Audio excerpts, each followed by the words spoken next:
আমরা এখন আছি বরফের রাজ্যে। পেহেলগামের সবচেয়ে যত বড় বরফ যেখানে একসাথে দেখা যায় সেটি হচ্ছে Pahalgam golf club.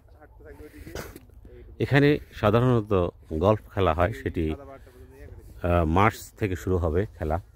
March, April, May, June, July, August, September, October পর্যন্ত। এরপরে আস্তে আস্তে বরফ পড়া শুরু হয় এবং এই খেলা বন্ধ হয়ে যায়।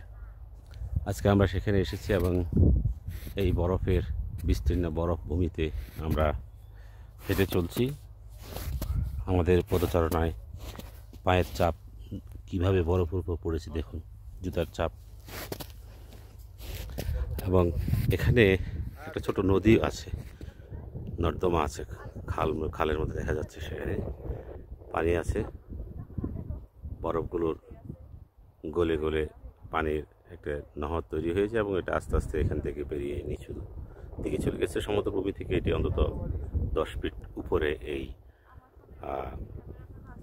10 ফিট উপরে রয়েছে এই জায়গাটি।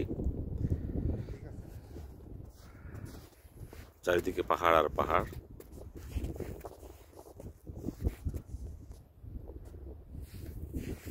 চারদিকে পাহাড় এবং পাহাড়ের গাড়া এলাকা মধ্যে আমাদের বিচরণ।